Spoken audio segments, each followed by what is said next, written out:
I don't know much about Naruto, so let's talk about it. Specifically about how hypocritical the series is. Anyone that's seen the show or is vaguely aware of it probably already knows what I'm talking about, but complaining is fun! That's why I'm such a fun guy, so let's do that. I'm not covering the whole series here, I'm not covering Bort either, this thing, whatever this fucking creature is. I feel like whipping it with a garden hose when I see it, and I'm not sure why, so we'll just pretend that it doesn't exist. Except this kid. Holy shit, this is the cutest child to have ever existed. Can't pronounce its name, though. This video isn't about cute girls of any suspect age. It's about the hypocrisy of having a series about hard work overcoming natural gifts while also eponymously starting the most privileged child to have ever existed. That's right, Mr. Naruto himself. So our hero Nar opens the series by saying, "You can't do the things I can do. I'm better than you." He may as well have said, "I'm the Christ of your life, you nameless bitch. Suck my cock because I'm your god. Deep tongue fuck my asshole, ninja cuck. I'm Naruto, Christ King of the Moon."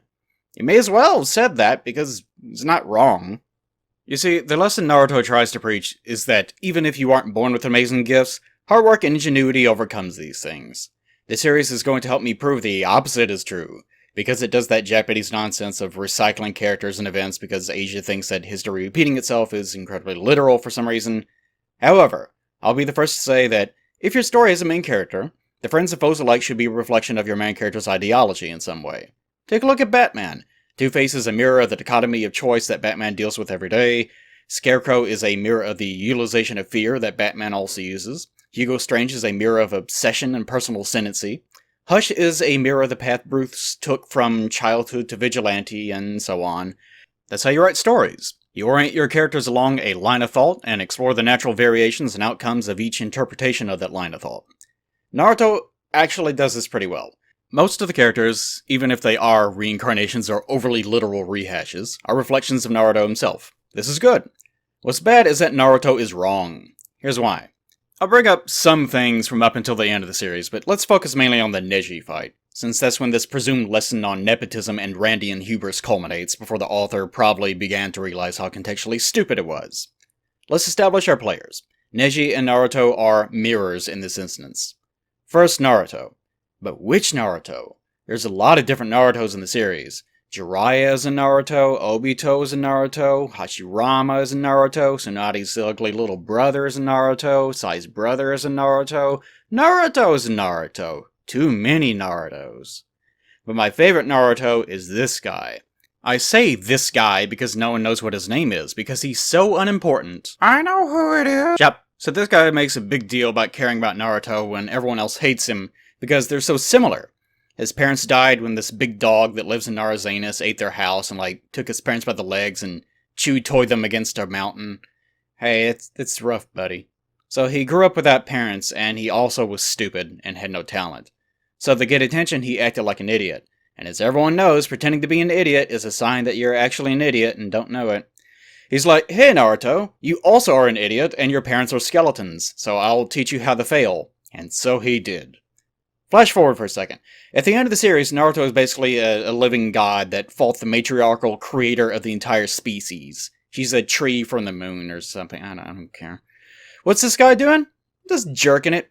No wife, no advancements in his career, just busting nuts against the wall until he dies alone at minimum wage. Why? Because, while he's like Naruto in that he's untalented, stupid, and has coffins for parents, Naruto has a lot of shit going for him that this guy will never have. This guy is Naruto if Naruto wasn't a hypocrite. Even amongst a sea of Naruto variants, Nar himself is really privileged, super privileged. The series makes a big deal out of how many gifts were bestowed upon him the longer it goes on. The first of these is Clifford the Big Red Dog, that lives in a pet cage in Naruto's spinal cord, or something. Also, there's just piss everywhere. Since it's a Japanese anime, all the characters have something called chakra, which it treats like physical stamina, but assures us totally isn't physical stamina, no, it's magic points that let you do magic tricks. Like the ninjas did. No, not those ninjas. Those are dirty farmers that engage in terrorism against the establishment in the 12th to 17th century. Yeah, real ninjas, with magic wands and construction worker outfits, real ninjas.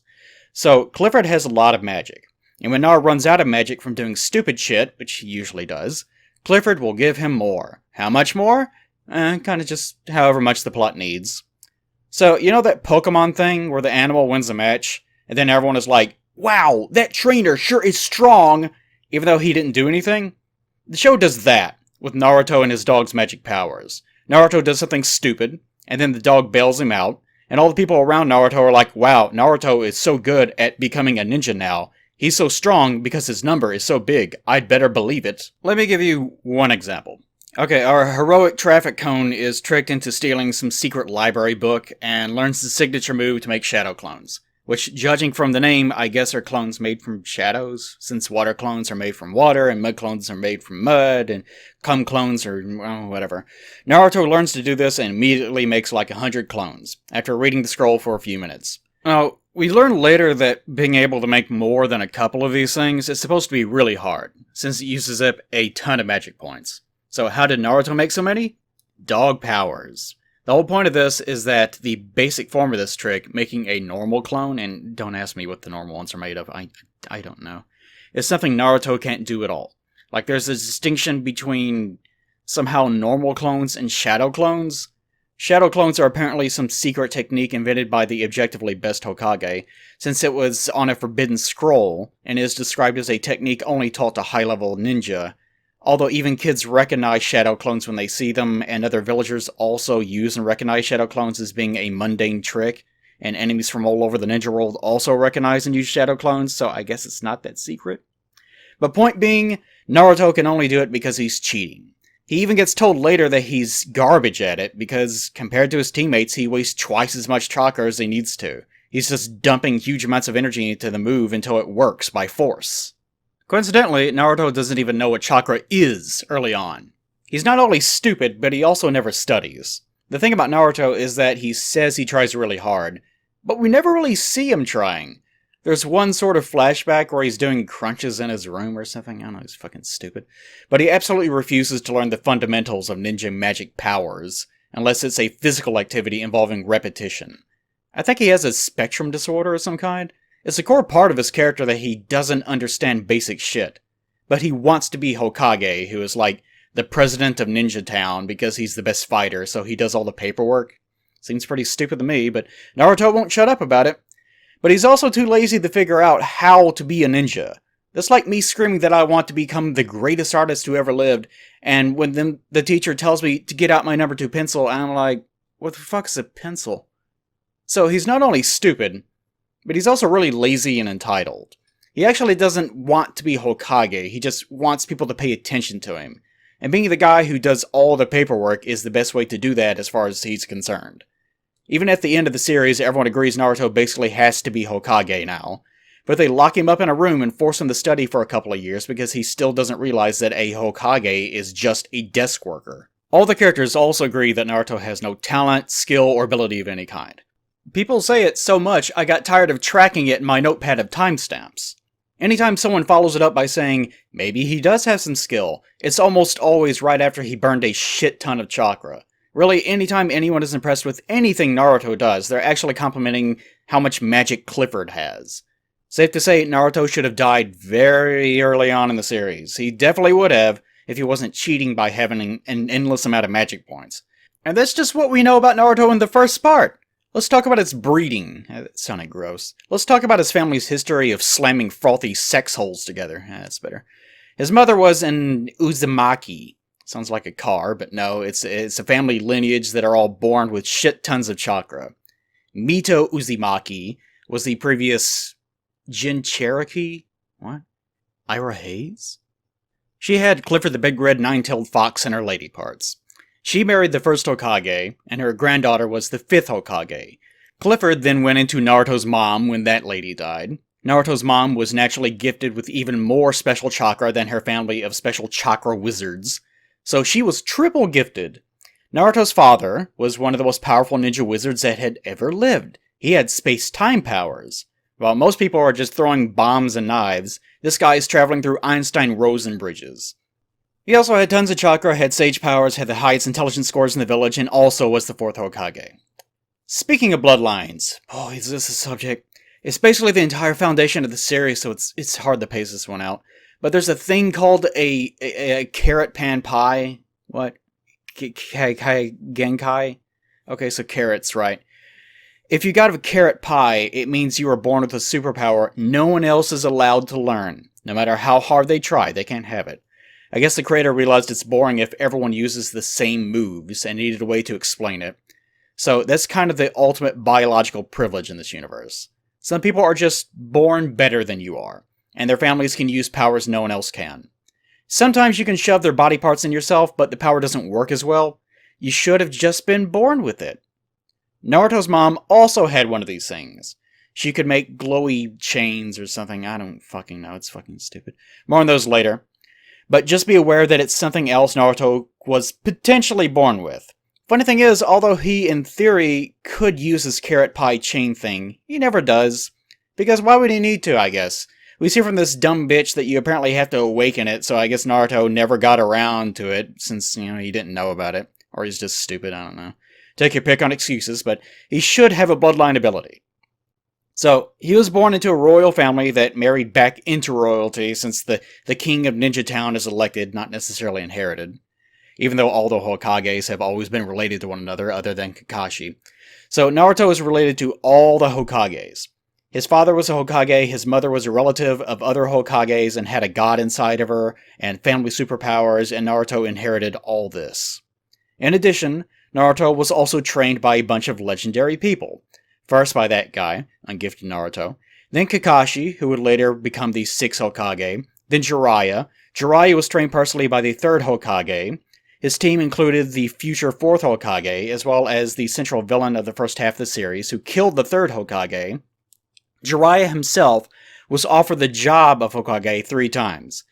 By the way, he also was the Naruto of that group. He also got training from a bunch of other people, including another guy with a god inside of him, and this toad, who taught Jiraiya, and then taught Naruto how to steal even more ninja wizard magic from the fucking air around him. Just, take it. Just more energy from thin air, just take it.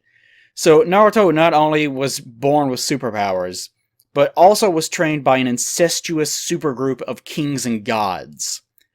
I should also mention that, with the exception of the first couple of teachers, none of these people wanted to teach him anything until they realized he was the one carting around Clifford. So if he didn't have that, he'd probably just be whacking off, like we are. But that's not all! Later on we learned that reincarnation is a thing, and boy, howdy is it a thing! Turns out the mother of all ninja had 2 kids. One went to live on the moon, and the other stayed on Earth and had 2 kids of his own. One named Asura and the other named Indra. These 2 kids didn't get along, because Indra was a pouty baby about wanting to solve every problem with overwhelming violence. And Asura had, quote, no talent, and had to rely on others. I guess no talent by the standard of gods makes him just like a normal hyper-genius. So, for some reason, their squabble results in both of them being reincarnated and being fated to fight one another for all time. Neither is allowed to reincarnate until the other one also dies. I guess that's the rules of reincarnation. If you throw a tantrum, we're keeping you after class and making you repeat exercises until you know better. So, Indra reincarnated into arguably the central villain of the whole series, Madara, whatever, and Asura reincarnated into Hachirama. He has special wood and healing powers, by the way. Remember him? That's the first Hokage. He married into the Uzumaki family. So Naruto sort of married into himself. Nice. So Naruto is not only the reincarnation of the first Hokage, but he's also the reincarnation of one of the twin sons of a living Christ analog, in addition to being one himself. So he's not only the most important person in the history of his village, but arguably the reincarnation of the most important person that ever lived. You know who else reincarnated besides these 2 souls? No one! Because no one else fucking matters besides Naruto and Ass Munch over here.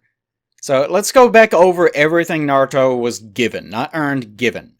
He was born to a Hokage, reincarnated from a Hokage, who was reincarnated from the pillar of all ninja history, was born with bloodline abilities and gifts, inherited a god that grants him multiplicative powers on top of his own, was trained by a cadre of legendary figures who are all interrelated in various ways, and was also personally watched over by the upper political echelon of his nation until all this was revealed to him at a later age. That's Naruto. He was gifted with all this shit, but he's also lazy, stupid, and untalented according to everyone he meets. He should have died hundreds of times over the course of the series due to his own negligence, foolishness, and lack of preparedness, but was bailed out every time, undeservedly. Neji, in comparison, seems a bit trite. He's a mere quote-unquote genius. He has cock mask powers that let him have better than average vision, and it's X-ray vision, but he has to turn it on. And aside from that, he can block off magic points in the body, and he can spin around to block stuff, but it exhausts him. And he can magically detect anything around him except for this little arrow-sized cone on the back of his head. Of course, most of these are carrot powers. His whole family is born with them, and no one else. His big complaint is that he's part of the branch family of the Hyuga, so they're expected to live and die to serve the main house. He has a slave tat on his face that lets them just shit all over him if they want to. The whole concept of this branch family system is really confusing to me. At first I thought, well, apparently they're distantly related. So the main house is the traditionally more powerful one with the good powers they were born with, and he's from the shitty one, and him being strong is an oddity. But no, Neji's father was the twin of the head of the main family branch. They were born minutes apart, so genetically, Neji is as close to the main house as the main house is. And the main house is literally just the latest firstborn and his kids. Which isn't a house, but, whatever. Yet everyone acts like it's a huge surprise that he was born with the strongest powers out of all of them. Oh, how can this be? Well, he's like your kid, dumbass. Their eyes can see everything, but can they see why kids love the taste of Cinnamon Toast Crunch? The answer is no. And their house politics are fucking stupid, because all of them are stupid. This is how stupid they are. The Leaf Village signed a treaty with the Lightning Village. The Lightning's head ninja, I'm using their words here, snuck into the village to abduct a little girl like the day after because they want that sweet, sweet carrot cockeye power. Now, this already not only is a violation of the treaty, but a clear act of war. It also shows that the treaty never meant anything to them, and they were just trying to put the Leaf off guard so they could, infiltrate them. At this point, the Lightning Village's best political option would be to claim that this guy acted on his own. He died from this guy touching his stomach, so he's not talking anyway. And if this is their head ninja, they must just suck. But no, they actually double down and demand that since they got caught stealing a child because they want to gouge out her eyes, the Leaf Village must send them the guy who caught them doing it. Who is the little girl's father, by the way, so they can kill him and then take his eyes. That's pretty ballsy. Not only did they get caught, not only did they break a national peace treaty a day after signing it, and not only were they stealing children in an attempt to espionage away ninja magic technology, but when they got caught, they threatened to end the treaty they broke the day before, unless the Leaf Village gives them the thing they failed to steal. And guess what? They give him Neji's dad, because their sole logic is that he has a slave mark on his head that makes your eyes explode when you die or something, and he's the twin of the guy that killed the guy molesting his daughter, so it's played up like they have no choice, and in Neji Dad's case, that he's somehow making his first real choice, even though he's being made to do it. Here's an idea. Gouge out the dude's eyes, the original dude, then send him off. Or if the mark works so great, put a mark on him too. Then do it. God, I'm so smart. Someone with basic common sense would be very dangerous in this universe. Or better yet, send them a letter going, hey, fuck you. You tried to steal a little girl the day after you claimed we were at peace. We're going to send like 100 ninjas over there to poke the rest of you losers in the stomach. It'll be a tickle me hellmo on earth for you fuckers, unless you send us your little girls. Well, maybe not that wording. Anyway, you get the idea. Compared to Naruto, Neji kind of seems like some guy that can spin sometimes, and he can see pretty good, but he was born into a family of dipshits.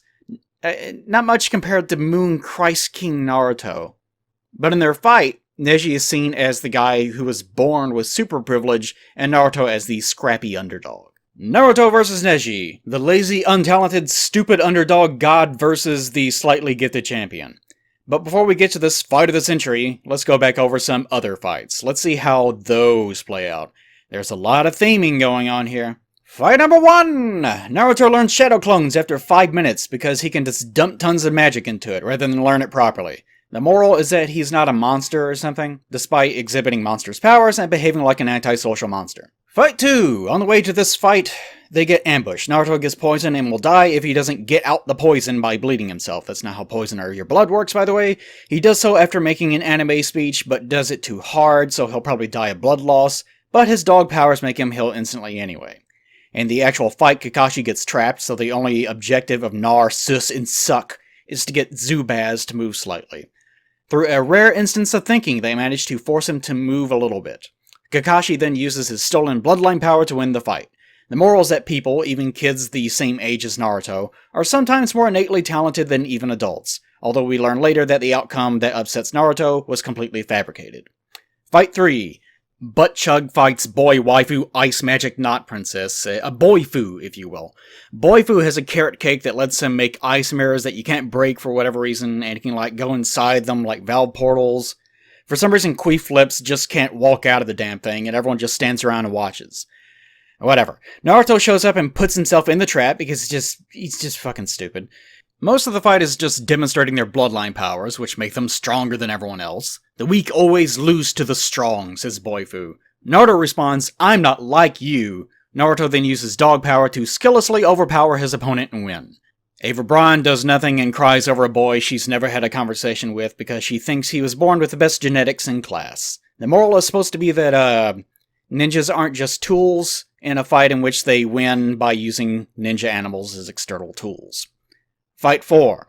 Getting close to the Neji showdown, Neji notices Sasuke and only Sasuke, and Tenten decides she wants to fuck him, because he's good looking and disrespects everyone around him. Then Rock Lee challenges Sasuke and humiliates him completely until Sasuke tries to cheat with his bloodline ag powers. Sakura starts spraying ovulation juice like a finger over a garden hose all over the floor because she's a shallow dumb bitch. But, to both of their surprise, Lee beats the shit out of him anyway, because Sasuke is relying on cheating and being born better than everyone else, so he just never learned humility. The lesson is that Rock Lee eclipsed all of Sasuke's natural talent with intense training. And the moral of said lesson is that hard work beats natural talent. Naruto even points this out later, that Lee is always training while Sasuke just sits around brooding while little girls fawn over him. No snark here. Why? Because Rock Lee is the only character in the series who actually exhibits the lesson the series is trying to teach. Fight 5, sort of. I'll lump a lot of these together, but there's around 6 or 7 actual fights. The gang dives into Anko's forest. I'd like to dive in Anko's forest. Oh, never mind. Anyway, some guy attacks him by impersonating Naruto, who gets beaten in a few seconds off screen because he's stupid. Sasuke intentionally makes up a long password knowing Naruto is too stupid to remember it, which immediately pays off when another attacker remembers it too well. Naruto again was gets attacked and is eaten by a snake. He only manages to escape by using Clifford power to mindlessly overwhelm his enemy. Orochi and the Blind Forest shows up and somehow wins by being so creepy it makes them pee their britches. Sure. Naruto shows up, more snakes. They survive only due to using dog and, eye powers, but ultimately Snake Man decides he's sexually attracted to Rat Chin and gives him a love bite. Sakura, as usual, does nothing but stand there, screeching about how much she wants to fuck a boy with whom, again, she has never actually had a conversation with. But wait! The writer realizes that he's written Sakura as dead weight this whole time, and has never developed her character at all. There's an elaborate, emotional sequence of her inner turmoil, and then... oh. So she gets rescued again. The whole bunch of other meaningless shit happens, mostly involving people standing around talking about how strong the central characters are due to having overwhelming special inherited eye powers, or dealing with situations by witlessly overwhelming them with infinite dog god or tanuki god magic. Also, everyone is obsessed with Sasuke. This is sort of the start of that shit. If you can tell, I really hate the entire Force sequence. There's no real moral here other than it's really, really nice to be born better than everyone else, although it'll attract unwanted sexual advances. God. Fight 6. Everyone gets to the final exam. All the best are here, it is said, as the camera pans over all the characters that were born with advantages over other people. Okay, Sasuke has to fight a jobber while suffering from snake kisses, so he can't cheat for once using his eye powers. His solution is to use his eye powers. He copied Rock Lee's moves back when Rock Lee kicked the shit out of him earlier, and he just repeats them. Baby Fart Breath gets him one stolen attack on the jobber. Rock Lee wins despite not even participating. Thanks, Lee. Fight 7. Sakura and Ino have a slap fight. I forgot this fight even happened. Turns out they used to be best friends, but decided to hate one another when they realized both of them wanted to fuck Sasuke. And you guessed it, neither one of them has ever actually had a conversation with him. They just think he looks good and he's the most popular option. The height of budding romance. Ino's character throughout the entire series from this point forward is that she's Sakura's sloppy seconds. Since Sakura doesn't matter, her rival especially doesn't. Fight 8. No, I'm not covering literally every fight from every character. But Naruto has to fight this piss bandit. Naruto loses in one attack a few seconds in, but music swells and him getting up is played up like some sort of major victory. Then he gets humiliated further. In fact, he never actually gets in any attacks and just gets publicly shamed almost the entire time. He did throw him harmlessly once, and he landed one kick. Skip to the end, Naruto uses Fox magic to create clones so he can kick Kiba once. This second kick, the only 2 attacks he ever landed the whole fight, win the match for him, despite nearly passing out from his severe ass-whipping several times. He got the idea from watching Sasuke do it, which Sasuke stole from Rock Lee. Another win for Rock Lee! Hinata gives him some ointment or something, which Naruto thinks is magic because he's fucking stupid. Kakashi points out that he's healing quickly because he has broken superpowers. Kiba gets offered some ointment too, but he points out he basically took no damage at all, so he doesn't need any. I think a good lesson from this fight is to follow pro wrestling pacing in your fights. Always let yourself get beaten to within an inch of your life, because that makes you the heroic underdog that wins with a single generic attack. Fight 9! Fuck this video. Okay. Neji is a giant cockwad. He's angry about having a mark on his head and takes out his teen angst on a clearly emotionally abused girl, who he supposedly should be protecting. He makes a speech about everyone being born unable to alter their rank or position. It's really weird because... Okay, I need to ramble about this. He's from the second branch of his house, and he's fighting a member of the primary branch, so he thinks he's born inferior. Yet he also claims he's superior due to being born that way, which he totally is. The whole Hyuga clan has this taijutsu that they can only do because their eyes let them cheat and see chakra points, and his eyes were born even betterer than that, and let him see even more specific points. But his father is the twin of Hinata's father, so they're almost indistinguishable biologically. Plus, the side and main branches of the family are from the same family. The entire concept of the branch system is entirely made up by his immediate family. Yet Neji laments it's the natural order, while also touting how much better he is due to being born that way. You get what I'm saying? It makes absolutely no sense. The series does prove him right, though.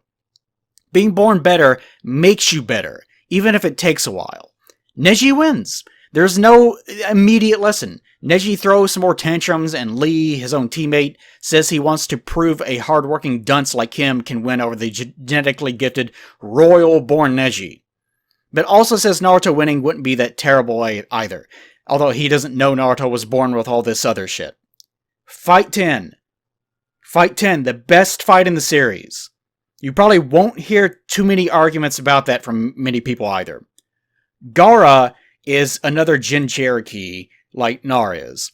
So he gets shit tons of chakra and a magic dead mother shield that automatically defends him.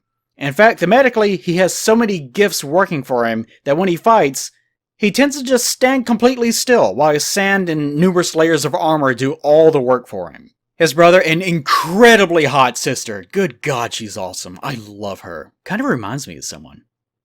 They're terrified of him and mention that he's never even been wounded by an enemy. He doesn't even have to try. Lee, however, is really dumb. He can't do genjutsu or ninjutsu, which are, well, the things ninja do when they do the magic spells. So he's a ninja that can't ninja at all. The only thing he can do is taijutsu. He can punch and kick, and use his ninja magic points towards making himself better as a physical fighter. In fact, he wasn't very good at that either. He was born with no talent at all, but set a personal goal to be better than everyone else with pure effort and training. He's the hardest worker in the series. You know, side Dragon Ball story here. I know. My favorite fight in Z was the first Vegeta fight. It's also the only time power levels were used correctly. Goku had 8,000, Vegeta had 24,000. Goku had a move that let him multiply his power, but it also damaged himself in the process. He was told to only do a double, but he had to use a triple just to keep up. So in theory, Vegeta should win easily. But Vegeta is arrogant because he was born better than Goku.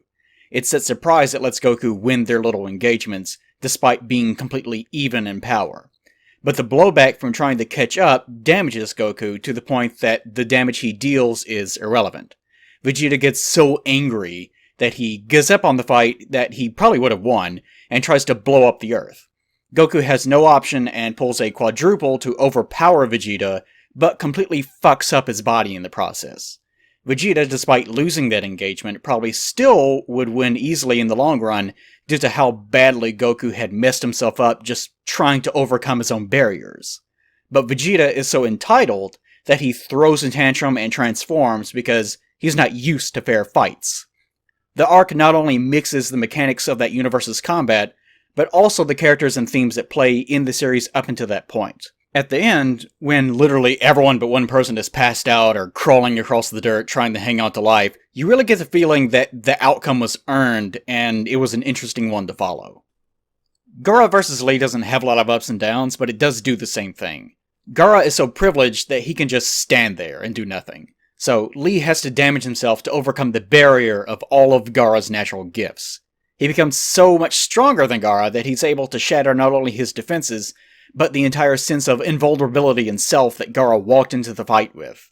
Gaara probably could have died, and most of the damage Lee took was self-inflicted. Unfortunately, the series once again works against itself. Gaara manages to avoid nearly fatal damage, and hard work fails to win out over natural talent. However, a few important things get pointed out. Neji lives in a perpetual state of giving up. Lee has lived his entire life feeling like an outcast and a loser. He's ridiculed daily for even trying at all. But he doesn't give up because all of his effort would be pointless if he didn't also believe in himself. Lee is more relatable in this arc than any other character in the series. If you told me that the series was about hard work overcoming those born superior, and asked me who the main character was, it would of course have to be Lee. The tragedy in this is that in trying to overcome his limits, Lee crippled himself for life using the tools his teacher had given him. We learn more about his teacher Mike Guy much later on, but Guy didn't realize he'd essentially destined Lee to destroy himself. He believed so much in Lee's ability and motivation that he failed to recognize his natural limits. His desire to see not only Lee's dream, but his own dream and his father's dream come true, that he ended up dooming the person he loved the most. But no time for that. Fight 11! We're here! Naruto's dumbass fight against Neji. And believe it or not, Naruto gets in basically no attacks at all throughout the whole fight. He just flails around, wildly slapping the air with no plan because he's Naruto and he was born stupid. Neji easily beats him. He blocks off all of Naruto's chakra points so he doesn't even really get hurt so much as just render Naruto completely unable to fight. Now, Neji makes a great point here that I made sure to write down. Naruto, he's a dumbass, and he knows that he's a dumbass. He also never studies, and he knows almost no ninja terminology or anything related to being a ninja as a result. But he keeps insisting that working hard can ignore that and natural talent. So Neji asks him, "Oh, so you think that anyone can become Hokage?" And he's not even saying that you have to be naturally gifted to be Hokage, which you do, but more that Naruto is insulting the position by saying that anyone that wants it hard enough can get it, which really just rubs Naruto's stupid ideology right into a horse's anus for how fucking right he is. Neji is 100% spot on. Hokages are born. Do you think the 1st through 4th Hokages got the job by being willfully ignorant, but just trying really hard? Do you think the reason everyone else didn't become Hokage is because they were just too lazy? And he has no answer at all. Just get fucking wrecked, Naruto. Good God, your asshole is blossoming open right now. Get fucked, bitch. You little orange dumbass. But the series has an agenda, and Naranja has puppy power.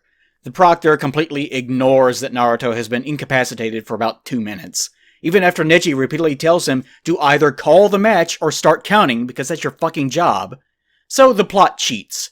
Neji cheated by using X-ray eyes, and then Mr. Rudo also cheats by ignoring his chakra points entirely and flooding himself with magic demon fox powers. But who can cheat the cheatiest? We already know the answer, but let's proceed. Naruto still has no plan and just jumps around wildly, never landing any hits because Neji's defense is too good, and that's the whole point of the fight. At some point, Neji uses his rotation thing, for some reason that's never mentioned, and I think it's because the writer couldn't think of one. This pushes Naruto underground as a cloud of dust conceals the area. Naruto leaves a passed out clone so he can burst out of the ground and punch Neji once. Naruto later admits that he didn't even plan this out, and it was a complete accident that he got shoved in the dirt in the first place. Neji doesn't pass out or get KO'd, but for some reason declares that he can't move. He apparently got so exhausted from beating Naruto's ass this whole time that getting hit in the chin once was enough to win the match.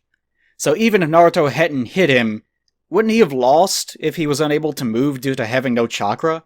Either way, Naruto wins due to using Fox powers again, so Naruto is King Cheater. All hail self-fulfilling prophecies. This is a long video I'm writing. Shit, I shouldn't have rewatched all of Kai to make this garbage. Look, we all know what happened later. Naruto uses shadow clones to replicate a legendary ability that some kid learns off screen later on once it becomes irrelevant.